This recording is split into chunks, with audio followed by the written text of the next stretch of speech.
Hello, my name is Kayleigh. Today, I am feeling a little down. I'm gonna be real. I'm feeling a little down. So, we are going to talk about bad books, all right? I'm in my journal trying to find the list of books that I wrote. I found it, of the worst books of 2022. Coming to you from my living room. Freddie's right here, off camera. There he is. Hello, Fred. I'm in my cat sweater, and we're just gonna chat about the worst books I read in 2022. Fortunately, I didn't read a lot of bad books. A lot of them were really good. A lot of them were 3 stars. Not a whole ton made it onto this list, and I was kind of reaching a little bit with a couple of them, but we will get there. So, in my cute little journal, I had to flip through a lot of interesting pages to get here, and we're just not gonna discuss that. I also have my list for my favorite reads of the year. Whoa, that will be coming shortly after this. Hopefully, maybe it will be up before February. Here's to hoping. All right. Sorry, I just looked back on my journal pages and they're, sorry, we're gonna just aggressively not look at that, because definitely me talking about this guy I went on a date with, that shows you how often I go on dates. The answer is never. Me going, I think I really like him, and then literally the next entry is, you were just compensating. Okay, we're gonna ignore my feelings. We're gonna persevere. We're gonna persevere. Persevere. There we go. All right. Book number 1, When He Was Wicked by Julia Quinn. I'll put a picture of the photo. Literally, what am I talking about? I will put a picture of the cover right here. All right. This goes in conjunction with To Sir Philip with Love by Julia Quinn, because those were just not good. They were just not good, okay? I read the first, 6 books of the Bridgerton series today. Someone literally take me to an asylum. Give me some grippy socks. I'm going. I read the first 6 Bridgerton books last year, now in 2022. And I really liked most of them. They're not good. I'm gonna tell you that, all right? They're not good, but I love them and I can't help but love them. But these 2 books, not good. Except take it a step further and extra not good. So in the series, you are following the Bridgerton family, the Bridgerton siblings. There are 8 of them. They are all named after letters of the alphabet. And you're following each of their love stories, basically, how they met their spouse, and kind of just each book is focusing on a different sibling. The first book is about Daphne, which I really enjoyed. It's a little weird. Second book, it's about Anthony. That one I also really enjoyed. Those first 2 books are what the series is based on, the first and second season. I'm just gonna kindly relax, all right? When He Was Wicked follows Francesca. She is one of the siblings, and she's kind of forgotten about in a lot of the other books because she lives in Scotland, where the rest of it is based in London. In this one, you get a little bit more insight on what was going on. So her husband tragically dies. That's not a spoiler. It happens very soon. It also tells you that in the other books, it says she's a widow. And her husband's best friend / cousin, I believe, has been in love with her forever. Kind of like love at first sight, you know, never really had a big reason to be in love with her, but alas, he has been in love with her. And, you know, when John, I think was his name, yeah, because there's Francesca, John is her dead husband, Michael is his cousin that's in love with his dead cousin's wife. Michael is like hey, my cousin just died. Obviously, in no world am I ever going to make a move on Francesca, because I feel so guilty, because I feel like by me being in love with Francesca, I somehow wished this death upon him. And it just kind of goes back and forth with that for a little bit. And then Francesca and Michael are like best friends. And then he moves to like India for 4 years. And then just lots of miscommunication and her being like not believing that she's in love with him. And then just weird stuff. And it really, I think I gave this 2 or 3 stars. I mean, it does something, but it doesn't do it great. So there's that. To Sir Philip with love, I actually hated with my entire heart and soul. The only thing that saves this book is the 2 little children that Philip has. But even that, not doing great for this book, okay? So To Sir Philip with love actually comes before When He Was Wicked.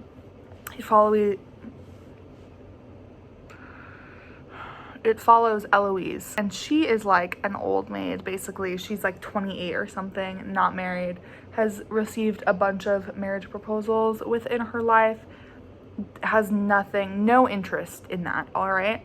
Until, I don't even know how it starts. I think, so Sir Philip, his wife dies. Also not a spoiler, okay? His wife is the cousin, I think, of the Bridgertons, so Eloise's cousin. And I think how they start talking is she sends him a letter, and then they start like corresponding. I'm not exactly sure, but they send letters back and forth with each other for a long time. I think for like a full year. And then she ends up going there to his house, to his estate out in the country, and she meets him. She meets his 2 children. They're twins. They're very cute characters, but also kind of like meh. And there's lots of fun antics that go on. You know, they're doing their thing, aren't they? I hate his character so much, because Eloise as a character, why am I talking like this? It's fine. Eloise as a character is such a like firecracker. She has been written in the past books to be a very like almost feminist type vibe of like, she stands up for herself, she's very strong-willed, she's very like confident and stubborn. And this Sir Philip guy is awful. The way that the book talks about mental illness is not great. Puts a lot of blame on like mentally ill people and just depicts it in a very strange way and almost like guilt trip. Like, I don't know, it's just very strange. And Sir Philip, this freaking man, the way he treats Eloise, he's very just like, oh, well, I'm a man and men aren't supposed to have feelings, and just like really, really gross and awful. Just the way the whole storyline went was just Philip almost not gaslighting, but just being really rude to Eloise and telling her feelings weren't valid, and then just like wanting sex from her when she was upset, and then she was like, oh yeah, you're right. I wanted her so bad to put that man in his place and be like, no, you know what? This is not okay. This is not cool, because that's how her character was built up to be. And then it just fell so flat for me, and I was so sad because I loved her up until that point. But that was that. Not good. Just, if you are planning on reading the Bridgerton series, I would recommend, take it with a grain of salt. There's some sketchy stuff. It's kind of weird. It's not great, but if it's something you think you'll enjoy, read them, okay? I recommend them if that's your thing, if that's your vibe. However, skip these 2 books. It will add no value to your life. I promise. The sex scenes, not that great. You know, like, just skip them. You'll be better off. Like, save your time, really. Just skip them. After that, these are going in no specific order, all right? They are kind of just vibing, all right? So After that, A Very Large Expanse of Sea. Okay, this book has been very popular on like TikTok, on the booktube scene. Like, people really like this book, and let me tell you, I have no idea why. Okay, I barely remember anything that happened in this book. It was so bad. I read it so fast and I retained none of it, but not because I read it fast, but because there was nothing to retain. The love story made no sense. Why were they in love? There's no reason. The conflict also made no sense. Why? This book is portraying this Muslim girl. I'm pretty sure she's Muslim. And it's set in 2002, which, 9/11 happened and things were a little weird in America, all right? And I think the topic is very interesting. I think it could have been done very well, been very productive and enlightening, but it did not do any of that, because instead it created this very flat story that the only reason it was written was to appear a certain way. But the only reason this book was about that was to be about that. You know what I mean? Like, it wasn't, there was no higher purpose of like, oh, I want to be educational. I want this to shed light on a serious issue. I want to kind of explore the depths of this topic because it's an interesting topic in society, how we group people together based on one person and then kind of demonize this whole category of people based off of one person that did one thing, and then we clump everyone together and like expel them from society. It's very strange. And I think that phenomenon is a very interesting, very important discussion to have. This was not that. Do not read this. Such a waste of time. The love story was so bad, and that's what this book was supposed to be. It was supposed to be a romance, which, what? Like, don't choose that setting for your romance. Like, you think that her life is suddenly going to be okay and everyone's going to start being nice to her because she starts dating this white boy and he's going to, like, start treating her differently? Like, and the plot, I can't tell you a single thing that happened in that book. That's how just meaningless it was. I think I gave that one 1 stars.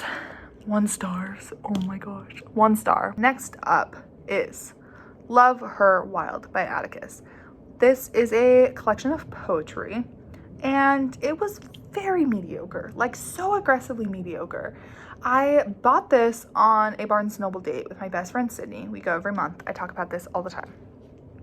We started in May because, as I've also mentioned a bajillion freaking times, I went through a breakup, was very devastated, so dramatic. Oh my God, devastated. Holy crap. I'm very not okay right now, as you can tell. Anyways, and so in May we started going on Barnes & Noble dates, so I didn't drive my car off a cliff and would have something to look forward to, and now we keep doing them, so I don't drive my car off a cliff and have something to look forward to. And why am I singing badly? I don't know.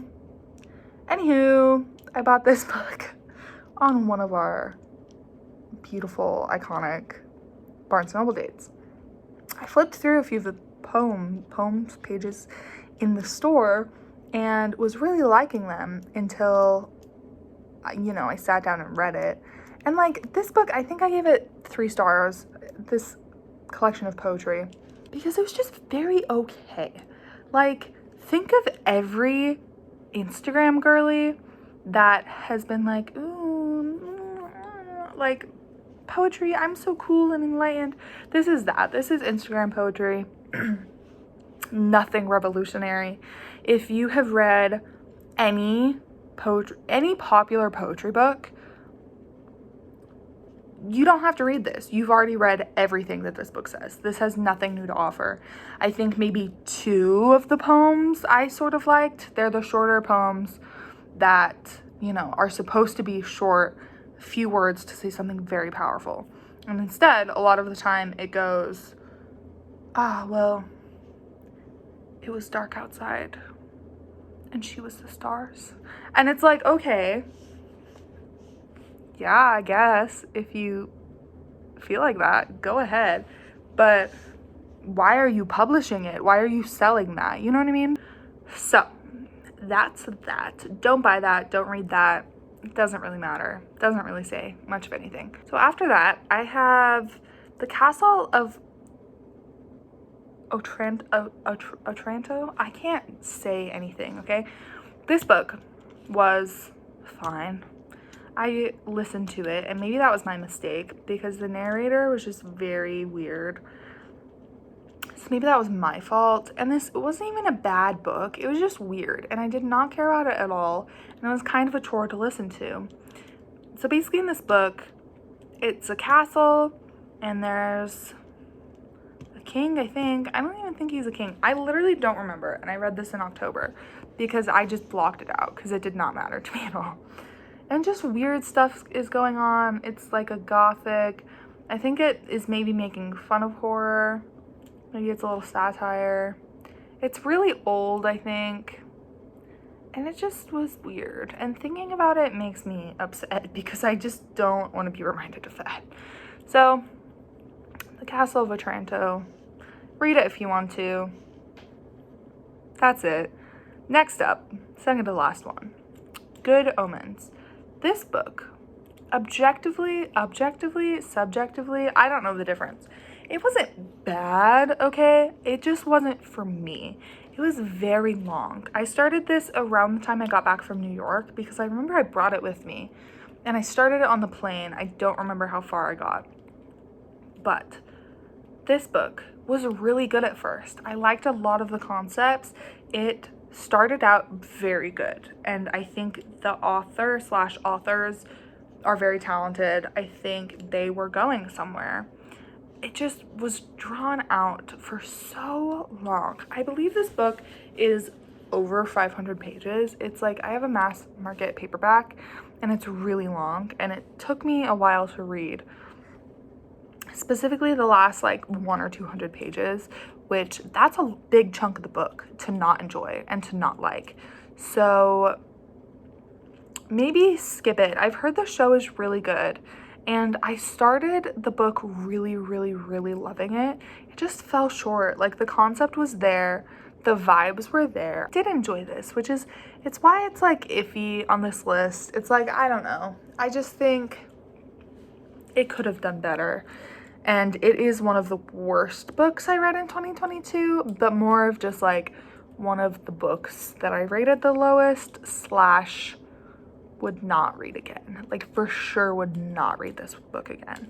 Last book. Oh, this one. I've read this book before. This was a reread. So at the end of 2021 / the beginning of 2022, I reread this series. And I was like, well, I might as well just reread this one too, right? No, the answer is no. The answer is burn this book. Don't touch it. Don't read it. Don't look at it. Don't acknowledge it. Don't perceive it. Burn it out of your memory. Build a time traveling machine. Go back to when you found out about this book and punch yourself in the face so you forget. And then every time you meet someone that mentions this book to you, never speak to them again. That's how bad this book is, okay? This book is so beyond awful.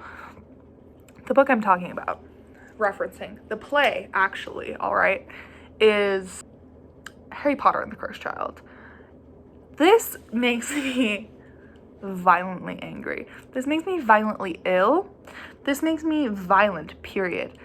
This is the worst thing that's ever been produced, ever. This is the worst thing that's ever been This is the worst thing that's ever been This is the worst thing that's ever been manufactured. I want to apologize to every tree that was put into the making of this book. Every paper, every drop of ink should be reimbursed for its effort and for the inconvenience and the horror, really, that was having to be a part of the making of this book. Now that I've literally trashed it to the ground, I would like to explain in a way that is a little bit more coherent than don't read this book. I want to say I love Harry Potter, and I know I know that J.K. Rowling is just awful, and I don't think we should support her, all right?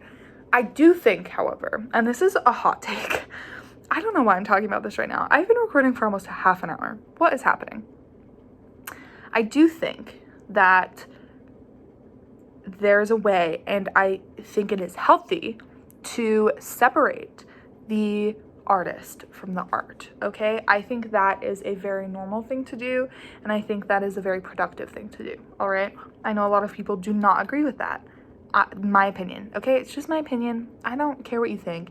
If you don't want to read Harry Potter, don't read Harry Potter, okay? I have the books on my shelf. I'm gonna read them. They're already there, all right? I already spent the money. So, J.K. Rowling aside, I love Harry Potter. It is so nostalgic for me. It's so comforting. I grew up loving those books. I grew up convinced myself that I was a witch. In 3rd grade, I was so convinced. I was like 8, right? I had this journal that my dad had given me, and I wrote spells in it, and I wrote my class schedule in it, because I was like, I'm a wizard, I'm going to Hogwarts. I had a broom that I made. I had a wand that I made. I was convinced, okay? I was convinced that I was a witch and that I had magical powers because of Harry Potter. I just love Harry Potter, and genuinely, spoiler for my best books of the year, Deathly Hallows is one of the best books I've ever read. And I don't know if I am biased on that because it's a lot of nostalgia. I can recognize that the first few books are like meh, the writing's kind of meh, but I think throughout the series, the author grew a lot and her skills were refined, and the 7th book is really good, okay? You know what's not good? The Cursed Child. J.K. Rowling did not write this. If you have been blessed and have not had to endure reading this or hearing a lot about it, I envy you. There is a lot in this book, okay? There is time travel. There are alternate universes. There is Voldemort's child in this book. And I don't need to say more, okay? Enough of my absolute rampage. I'm glad I was able to get some of that off my chest, okay? Been holding it in for however long these books have been in my head, okay? Now I'm letting them out. I'm letting them go. Never coming back to this, okay? And that is all I have today, I do believe. I apologize if this was kind of a low energy, low quality. I'm not in front of my bookshelves today. I didn't feel like it, okay? I'm sitting on my couch. I'm just having an off couple days. I'm going to heat up some soup. I made taco soup the other night. Still have so many leftovers. So many leftovers, so much leftovers, so much left over. There we go. And obviously someone needs attention, and I think probably needs food too. I hope you enjoyed watching my low energy worst books of 2022 video. I am going to record hopefully very soon my best books of 2022 because I have the list and I'm excited to talk about them because I have some really stellar frickin' books that I read this year and lots of recommendations. And I also have a list going of my TBR for 2023. It's 2023. So many exciting things are gonna happen this year. And that is all I have for you. Thank you for coming along. Cheer me up when I'm having an off day. And yeah, I will see you all later. Say bye, Patrick. He's so cute. Say bye. Bye. Okay, well, see you later.